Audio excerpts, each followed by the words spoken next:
Hi, I'm Becca, and this is my husband, Gabe. That's me. Welcome to the podcast celebrating Jack Russell Terrier dogs. And all the joys of companionship with canines of every kind. Each week, we'll explore all the heartfelt, humbling, and hilarious stories that only dog parents can truly relate to. We're Jack Russell parents.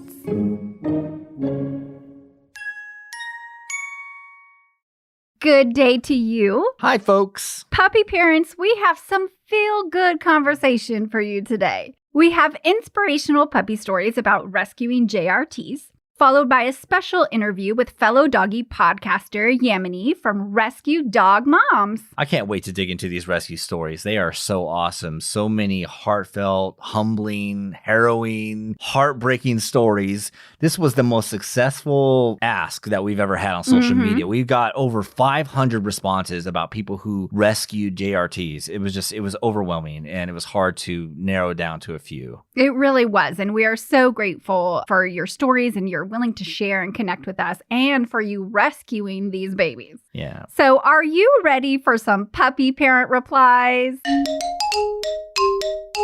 We asked other Jack Russell parents, did anyone rescue their JRT, and how was the experience? Renee C. says, we did. At first, she was a terror. She puts LOL. All it took was love and attention, and she is the smartest, most loving companion ever. She was only a year old when we brought her home. Now she's 4 and the queen of our home. They were going to take her to the pound, and they have no idea what a gem that they lost. Aww. And there's a cute picture of her wearing a sweater vest. Yes, snuggled up. Lainey S. says, this is Daisy Dog, born on a farm and killed a few chickens, so she was given to the Dog's Trust. We found her pic online on their website and fell in love with her. She'd been rescued 5 times and each time returned to the DT. When we were in her room at the DT, she gave us no eye contact at all. She was known to the staff as Daisy the Escape Artist. Oh. We walked her at the DT, they did a home check, and we had her within 3 weeks. She went out to the garden for tinkles and then jumped over the 4-foot-high fence into the next door's garden and then into the next garden. So we had to put up high fences, and we've had her for 8 years now. She's almost 13. We love this girl with all our hearts. She looks like a troublemaker. Yeah, she's a cute little troublemaker. Anthony E. says, I was Gracie's 3rd owner when I rescued her at age 3. We bonded straight away, and she never leaves my side. She still has anxiety issues if I'm out of her sight, and I haven't used the bathroom in peace for 10 years. But I wouldn't have it any other way. She's my best mate, and we go everywhere together. There's 2 pictures side by side. The left pic is the day I got her, and the pic on the right is 10 years later. Best 10 years of my life. And she looks really happy. So sweet, yeah. Lynn H. says, ours came from a DC area rescue that transports dogs from rural areas more than 10 years ago. He is such an awesome little guy, and he got us into fostering soon after we brought him home. There are so many great JRTs we've seen through good rescues over the years, and it's hard to resist adopting them all. When he leaves this world and there's a JRT-sized hole in my heart, I will definitely adopt again, though. Aww, he kind of looks like Carson. Cute little face. Tiffany R. says, I wish I could have rescued the whole litter. It was on some property about 40 minutes from us in November when it was chilly outside, and the folks, in quotes, selling the puppies for $50 each, decided they were taking the litter out of their home and putting them in a rabbit hutch outside. That's heartbreaking. But this is what happens, and that's why it's so important that we rescue them. Lola has been with us for 8 years. I can't imagine life without her, even though she is a turd. That is a common thread among all Jack Russell parents. I love them to death, even though they're a turd. Yes, it's true. Ayrton S. says, abandoned in a box outside a shop in Thailand, riddled with fleas and at only a few months old. Happy to say she's now happy, well, and healthy. She's so cute. It's like a mohawk. Yeah. Cool looking little Jack. Wow. Yeah, she's got like this stripe of white down her head, but it's fluffy. Yeah. It's so cute. She's got a broken coat, I think. And then yeah, that broken part just happens to be a white mohawk. Oh, that's a cool looking dog. She's adorable. Sue C. says, we rescued our PRT, Parsons Russell Terrier, Teddy, and he settled within 2 days. We love him to bits, and he's never been any trouble. Once he realized that no one, oh my gosh, this kills me. Once he realized that no one was going to hit him, and he discovered toys and cuddles, one contented pup. Mm-hmm. And he has that spotted wishbone thing going on his ear. Yeah, he's so cute. That's really cool. Linda W. says, this baby jumped into our van in our driveway 16 years ago. She was probably 1 at the time. She promptly peed in the van, so of course we kept her. Who could resist that opening move? We did try to find the owners. They were unsuccessful. This pic was taken a few days ago after the vet pronounced her, quote, surprisingly strong for 17. Oh my gosh, she does look strong and healthy in that pic. Good job, Linda. You're taking care of her very well. Joy C says, 6 years ago, my neighbor brought my baby over at night and asked if I wanted her. I took one look at her and fell in love. She was homeless, and we have had a relationship that is amazing. Bailey turned 6 on May 10th, and I have worked hard on loving and spoiling her. I never had kids and live alone, so it was easy to put her first. We sleep together every night and have dinner together. I cook for us. My life is never lonely, and she allows me to live here and pay the bills. Bailey is in charge and very happy. Yeah. We understand that, and we are so happy for all these families and their rescue success stories. We wish you all the love and continued patience in the world. Stay tuned, because after this break, we have a special treat for you, an interview with Yamini, the creator of the awesome podcast out of Canada, Rescue Dog Moms.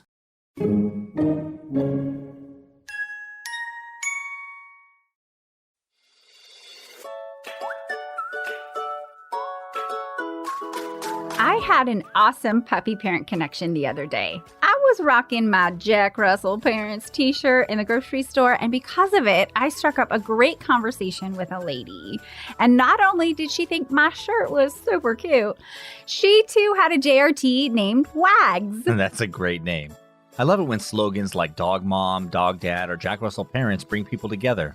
Me too, and one of my favorite prints is Jack Russell Terriers. Not a breed, a calling. Yep, raising a JRT just might be the highest calling of all. Yeah. So are you a proud puppy parent that wants to connect with other puppy parents? Or do you simply like super cute doggy attire to go with your summer shorts? Either way, we have what you need at the Jack Russell Parents Store. All our awesome prints come in a variety of t-shirts, hoodies, baby onesies, laptop sleeves, even coffee mugs. Your choice. To join the doggy squad, check out all the rad merch options at jackrussellparents.com. Simply click on Shop at the top and place your order. Go get 'em, puppy parents!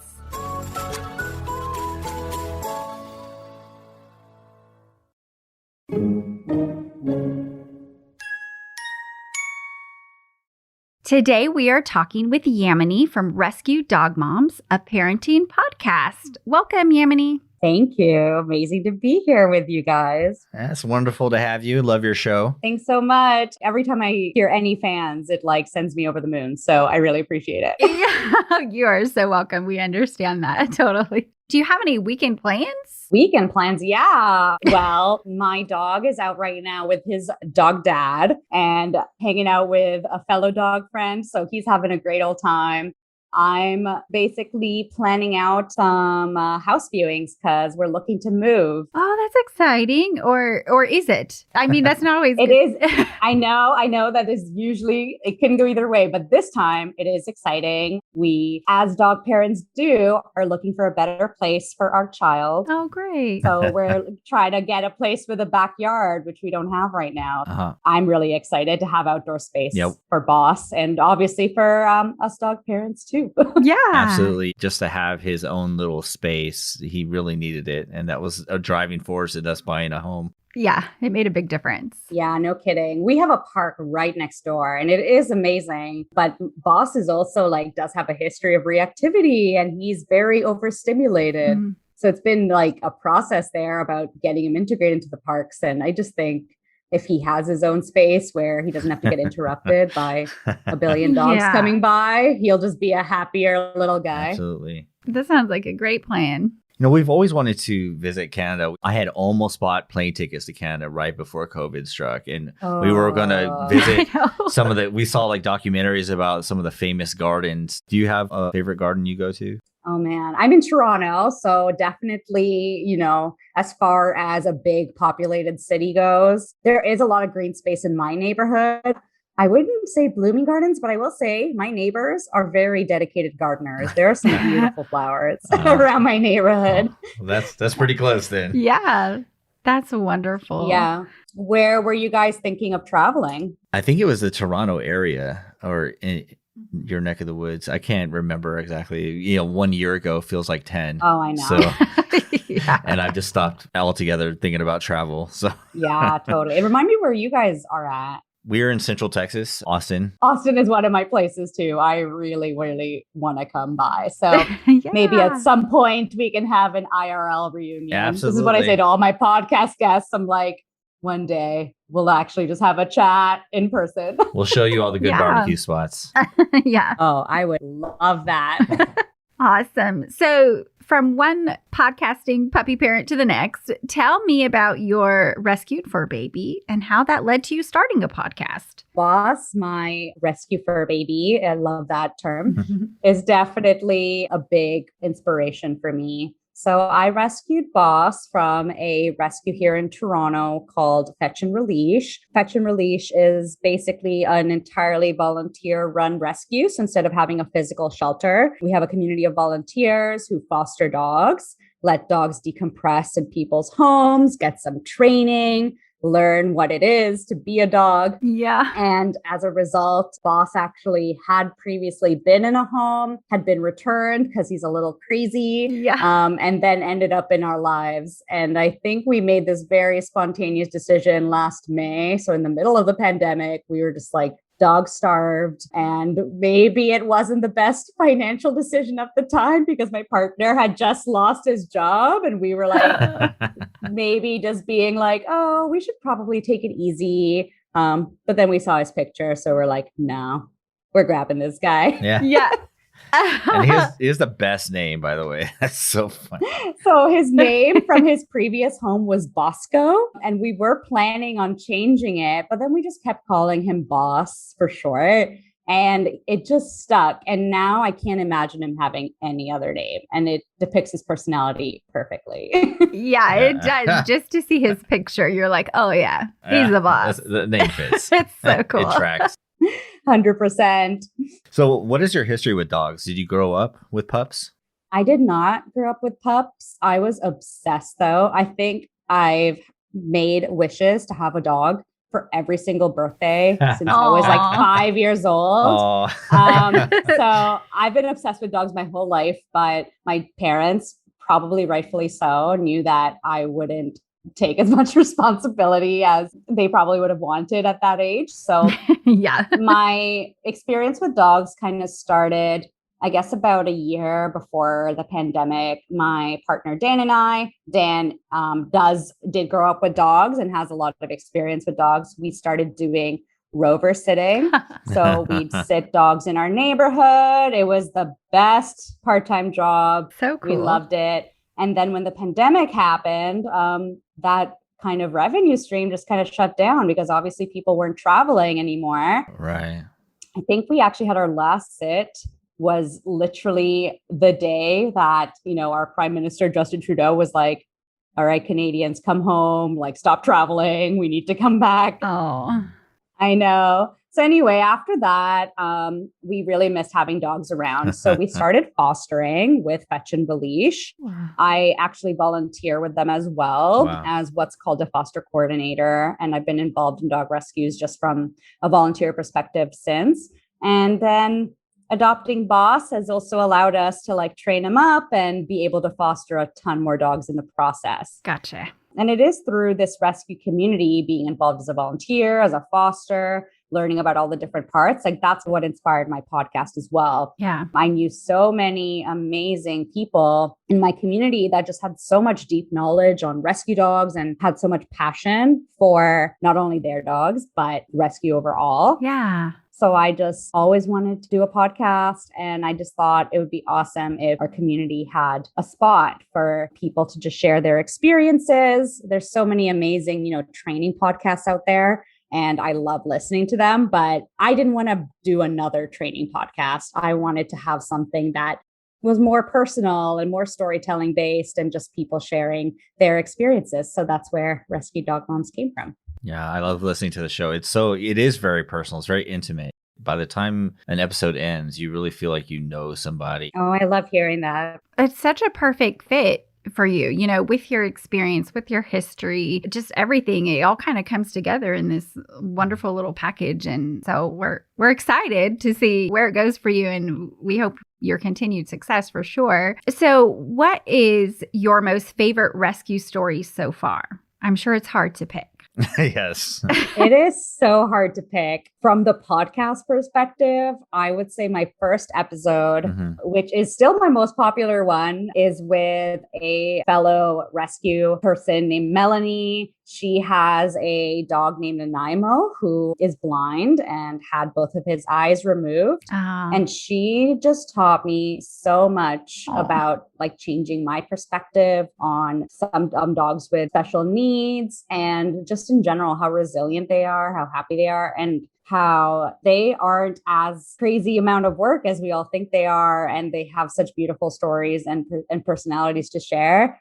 So with her storytelling about fostering Nanaimo, trying to find him a home, having so much trouble finding the right fit, and then eventually just saying like, maybe it's because I'm the perfect fit for him. Right. And now she has the most perfect Instagram account with him. He's such a character. He's like the cutest dog and just taught me, and I think like a lot of people in the community, about big issues that happen with a lot of dogs, like inoculation and, removing the eyes, and how that can actually save some dogs like a lot of pain so they can live their best lives. Wow. Yeah. This dog is the happiest dog. Right. Like there is no sense that he has any idea that he's different. Aww. Yeah, you see videos of dogs running around. They have 3 legs, maybe even 2 legs, but they're a part of a pack and a family, and they don't look any less happy than every other dog. They just get by. Yeah, exactly. And he's definitely a great emblematic story of that. And then in my personal rescue life, I get amazing rescue stories all the time. This is why I continue to volunteer. Oh, cool. So I'm a foster coordinator, which means I help fosters with their adjustments, any training issues they're having and stuff like that. So there was a dog named Leo who was a beautiful cockapoo, as you can imagine. These type of dogs are very highly requested at rescues because they're hypoallergenic and expensive breed dogs. But this dog, Leo, unfortunately had quite a rough past. And as a result, had a really hard time trusting people and especially trusting people to touch him. Oh, wow. He also had a huge aversion to having his fur touched. And obviously he's a cockapoo, so he needed to have grooming done and like all sorts of handling. And my 2 fosters fostered him for 6 months. It was really hard because he was a temperamental dog. He had, bitten before. So we were really trying to make sure he was in a good place. And after 6 months of really hard work, they started seeing the results, and he started being super relaxed, super friendly, loving them, actually rolling on his back and showing his belly. And now he's in an adoptive home. And I mean, it seems like the transition went super well. Yeah. That's an example of the type of rescue story I hear every day, of a literal turnaround for these dogs. Yeah, that is so great. It is such a good lesson to learn for us. And even when you think about in terms of people as well, right? We have these traumatic things that happen to us, and we really just need somebody to come along and nurture us and love us and help us heal through that. And then we'll be okay. We'll all be adoptable, right? Oh my God, I love that analogy. That's actually what I said when I proposed. I was like, I'm adoptable. Just give me a chance. Honestly, that's super cute. I love that. So in addition to everything you learned from Nanaimo's mom, is there any other interesting things that you learned that really touched your heart about the rescuing process? Yeah, like honestly, every day I learn so much more. My podcast guests are amazing. Some of them do pure work in the field just for years. The craziest thing I think to think about is that literally every podcast guest I've had on has a full-time job, but just does this out of the goodness of their heart. A lot of my guests run nonprofit businesses, for example. They'll make like amazing t-shirts with really inspiring messages on them and sell them and then give that money back to the rescue community. Oh, that's great. One of my favorite podcast episodes is with Leah, who runs Save Res Dogs. She's an Indigenous person here in Canada who basically as a one-woman show who just helps res dogs in different communities around the Saskatchewan area and just taught me a lot about the Indigenous relationship to dogs and the issues going on in their communities and how they reflect res dogs. Because it is a big part of the rescue community here. We have a lot of dogs in our northern Indigenous communities who are free roaming. So a lot of our rescues will grab them. And Leah is just all about making sure that the community is involved in that process. That podcast episode inspired me so much.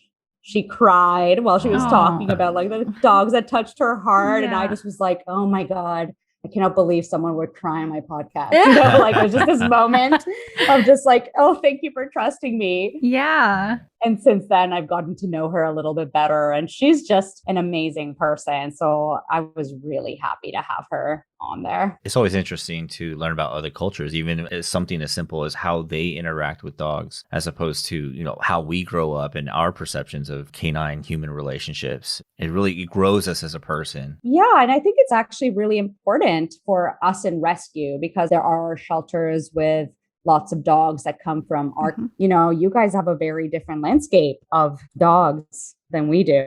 Yeah. So we do have rescues that come down to Texas because I know that there are areas of Texas with huge overpopulation issues and lots of dogs who need help. Yes, there are. We spoke to the Animal Defense League earlier this year, and oh, cool. They're doing amazing work, and they rescue so many animals, dogs and cats, and they have an extensive foster system because there's just not enough places to put these animals while they're waiting for their forever homes.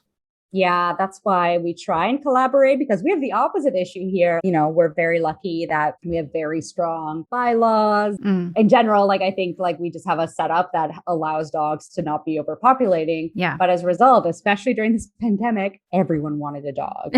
So I feel like there was almost like a shortage of dogs, which is crazy. So we would bring dogs from places like Texas or Tennessee. Actually, the boss is from Tennessee. Oh, wow. That's really interesting. Yeah. So that helps alleviate your issues because these dogs need homes. And if they are healthy enough to come up to Canada and become Canadian and find their home here, like, why not? Right?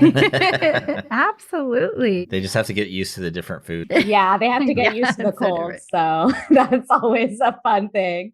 So as a rescue mom, do you have any rescue dog parenting advice you would like to share? Oh my God, I'm an advice queen, but I'm actually trying to listen more, which was another big reason why I started the podcast is because I was like, let me hear other people for once. Yeah, I would say, honestly, build a community. That to me has been like my saving grace in all this. Like the podcast has helped a lot, volunteering has helped a lot, but just having other dog parents in your life. You know, I love my friends. My friends love Boss. They're so kind. But they can only hear me talk about Boss for a certain amount of time. You need those people who you can just be like, I'm trying to train Boss and I'm so frustrated. And they can tell you, that's okay. That's normal. You just got to get through the other side. So, you know, you can do that through volunteering, which I highly recommend because it gives my life an amazing boost. Yeah. I know that here in Toronto, there's lots of Facebook groups in the community. I just released the podcast episode for this group called Toronto Dog Moms. You can just connect on like very regular dog mom stuff and people have met through that group and become friends. Yeah. That's great. If you can find the equivalent where you are, I think that's great. Yeah. And then the second advice, honestly, is just patience, which is very hard for me to sometimes really adhere to. But I know that at the end of the day, we love our dogs. And even when they're being their crazy selves, they need a parent to just be calm, cool, collected. And even if you're screaming on the inside. I can totally relate. I know you've mentioned a few already, but can you give us a couple of shout outs for the dog charities and groups that hold a special place in your heart? I have so many here in Toronto, and I'm very lucky that we have such a vibrant community here. So I definitely want to rep Fetch and Release. They are the main rescue I volunteer at. They're where Boss was rescued from. They do amazing work in partnership with other shelters and charities around the world to bring dogs to Toronto. Wow. Another great rescue is Stray to Play. One of their founders, Faye, was on my podcast as well. If you guys want to learn more about them, they literally started their rescue in the middle of this pandemic. I don't know how they did it, but they've rescued like 80 dogs, probably more at this point in just a year. Wow. And I fostered a number of their dogs, and all of them are the sweetest dogs ever. Awesome.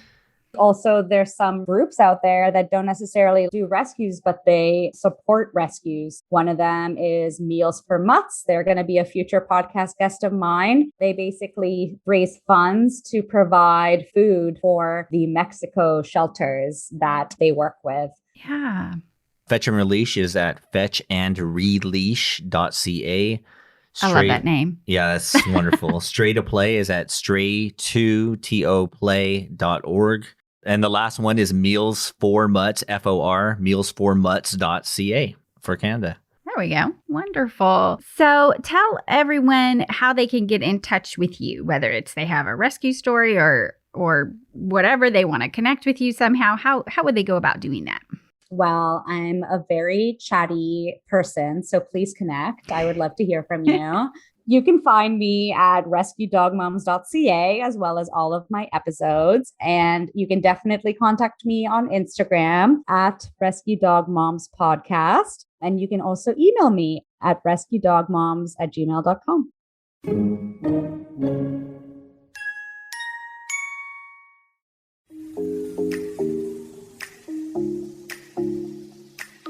Aloha Mama Apparel wants to spread the spirit of aloha. Genesis Belote, the creator of Aloha Mama Apparel, was born on the mainland and resides in Southern California. But she cherishes her Hawaiian culture and honors the half of her family that lives on the island. She loves being a mama and a designer. At Aloha Mama, they know being a mama is hard work, but it's the best work. That's why they style mamas and kiddos in apparel that is bright and filled with beachy vibes. For the cutest casual attire celebrating the spirit of aloha, go to shopalohamama.com. That's shop, ALOHAMAMA.com. Shopalohamama.com.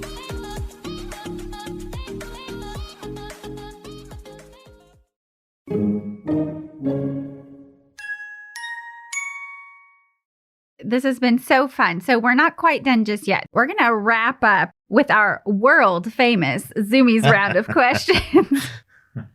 So these questions are going to come at you like a blur of fur, right? So they're going to be quick. So are you ready? I'm ready. I do this with my guests too. So I'm excited to be on the other side. Awesome. All right. So do you have a favorite purebred dog breed? I have a soft spot for Chihuahuas. Awesome. Awesome. That would be a Boss would be a good name for a Chihuahua as well. Yes. He's actually part Chihuahua. I don't know if you guys want this to be fast or not, but basically I used to be obsessed with pugs. If you asked me a year ago, I would have said pugs. And then I adopted Boss because he looks, he is part pug. Right. But I found out that he is mostly Chihuahua. He's like over half a Chihuahua and only a 25% pug. That 25% is all in the face. Wow. Yeah, I know, right? So anyway, since then I've learned that his weird personality is from his Chihuahua side. So now I've learned that I love Chihuahuas because they are weird dogs. Yeah, they're super cool. So ocean or private pool? Ocean, for sure. Cool. What was your favorite book as a child? I'm a millennial, so Harry Potter played a really big role in my life. Sure. Yeah, those are great. Sandwich or tortilla wrap? Sandwich. I do love them both, though. Me too. Okay, so you're going on a joyride. Do you take a bike, a horse, or a car? I don't drive, and I actually am literally learning how to ride a bike right now. So all I have right now is my own 2 feet. Take a joy walk with Boss. Take a joy walk. Yes, I like That's that. right. Okay. So what's your go-to karaoke song? Anything Destiny's Child. Awesome.